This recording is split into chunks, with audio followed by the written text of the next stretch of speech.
it out to Facebook. Now to get it'll push it out to YouTube. Now to get it to push out to Facebook, we're going to click on the internet icon, and we have a blue Facebook link with a red dot. Click on that, and we're going to post it to a group. Type in FU, and Full Gospel Church pops up. And now we can set up live video. While that's loading, you can pop over to OBS, and what you're going to do is over here where it says multiple outputs, you're going to hit Start All, or you can go to where it says Facebook and hit Start, and then we're going to go back to the internet, and then we're going to make sure it says streaming software, and as you'll see, as it starts to receive, that should go green.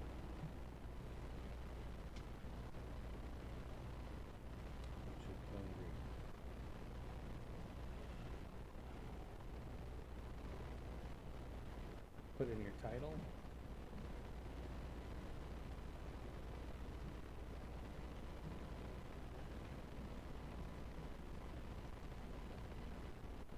Save.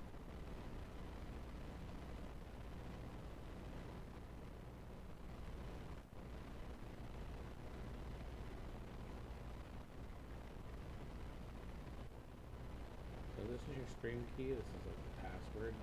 For some reason, if something isn't working, you might have to come in here and modify this.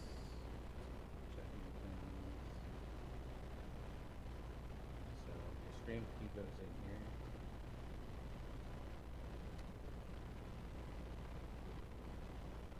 And this is the URL for the server, which you also get from Facebook. It's down here. And it's the server URL, copy.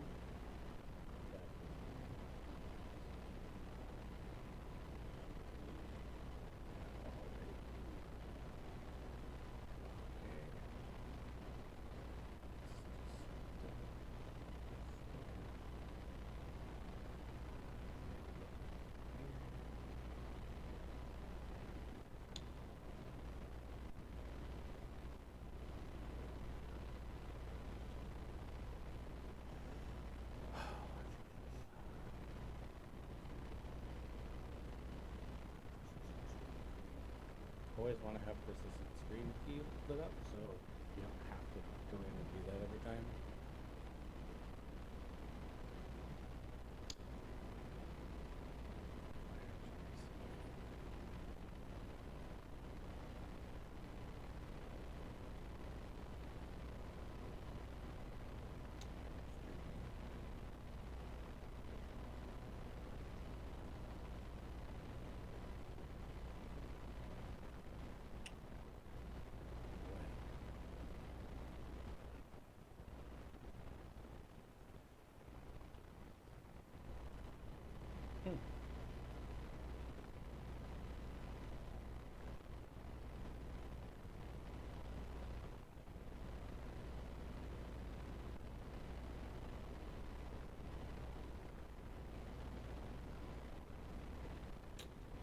You know when you're trying to teach somebody something and it doesn't work and you don't know why it's not working.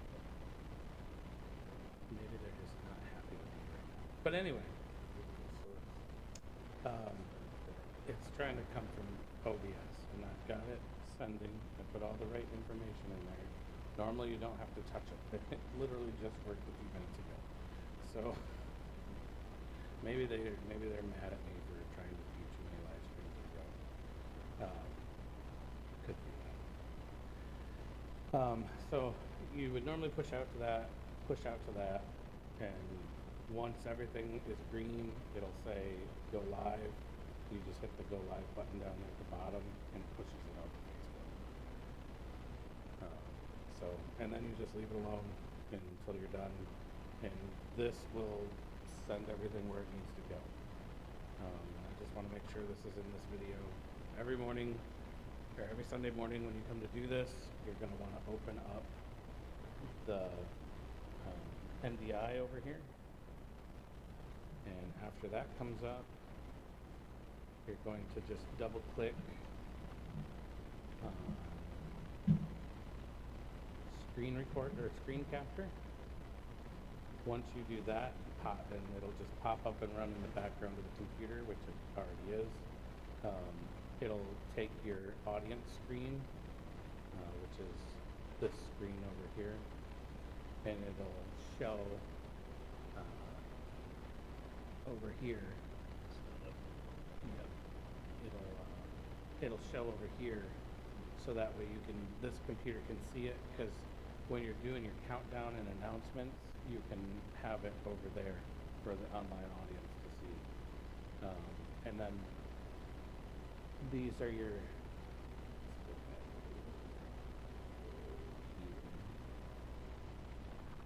so in this first section down here on the bottom, these are your different scenes. So you'll have the audience screen for Pro Presenter, you'll have your camera, and you have a this one is like the first thing you're going to put up most likely, because we normally start earlier than what we need to, just so we know everything's up and running. This is our live stream starts soon, and it just says welcome. And then once the countdown starts, you can switch to the countdown, and then you've got your camera. And so we'll work on getting that on your phone so you can make sure it's set right. But just in case, we're going to make sure it's in the right place.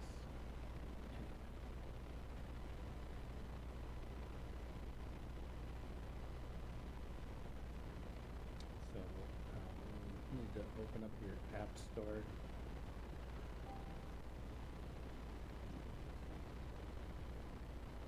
So you'll control the camera from the phone, and we should probably go back where it was. But anyway,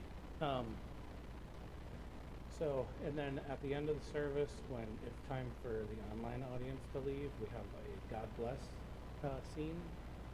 And when you transfer that, it says goodbye, be blessed or something, and it has some music that plays out. When you do that, you're going to want to mute the mic aux right here, because if you're doing an altar call or prayer, you don't necessarily want that audio going out. And so you've got this little speaker right here,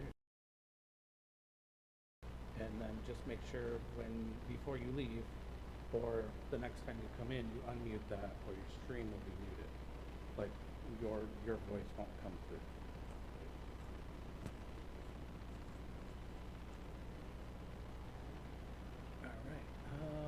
So we've got our scenes. This where it says sources. This is going to be all the stuff in our scene. So like this one on the camera, I've got one that says we can transfer it, but it pops up and it says, "Hey, Pastor Dave Fisher," and I don't have one for every single guest that comes in, but but like, let's say it's time for the sermon and we don't want the words to come up anymore, where it says special speaker slides, you can turn that off, and we'll turn off our giving and all that, and then all that stuff can come off.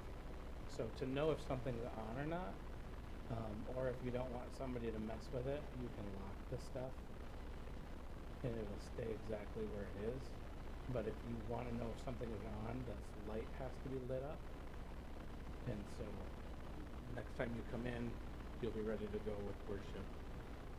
But if this is unlocked, I can move this around. Come on, there we go. Click on it, and then you can move it around. So like when Tony was here, I had this up here in the top corner, so the audience could get a good view of his slides with him in the picture next to it.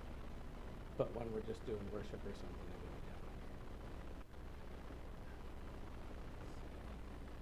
Okay, so that's what that is. This is your audio mixer, and so everything is muted except for our mic aux input from the computer itself, or well, it's from the soundboard.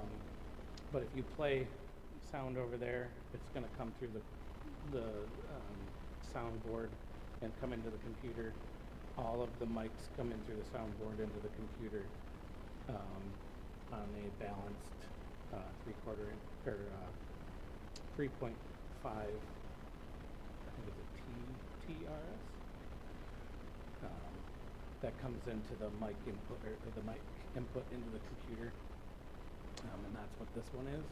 When it's time to like play a video that's in this computer, it will show up in here also. If it's like way too hot, the moon and stars they wept, the morning sun was dead, the savior of the world. This is where you would control. That's still the wrong one.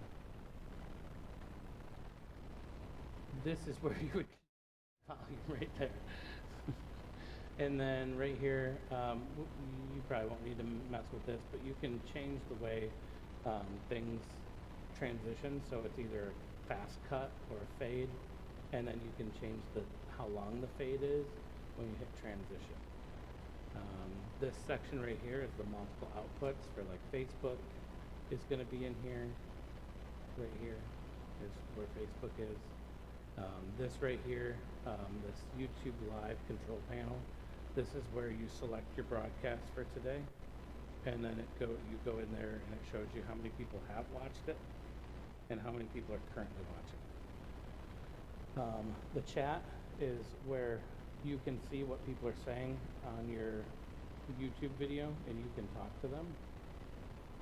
This right here, stats, it's going to show you if you're live streaming, it's going to show you the health of your live stream and how many scenes you're dropping, and it'll show you the quality. If you're recording, it'll also show you the quality of your recording and some other information, how much disk space is available and stuff like that. This is your main control for starting and stopping, for putting stuff out into the world. And then you've got a lot of settings in there that everything is set where it needs to be, so you shouldn't have to change anything. Any questions?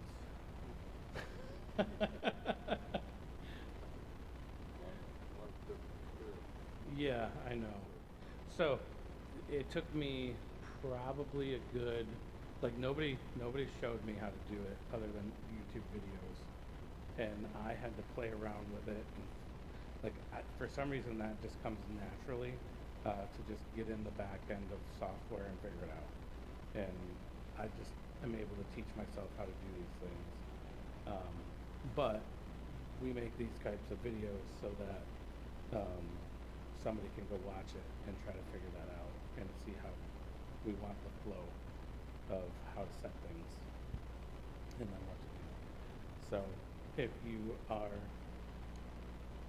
like if you have this one going in the morning and you start to get comments, hey, we can't see what's going on, that's because somebody forgot to transition to the camera.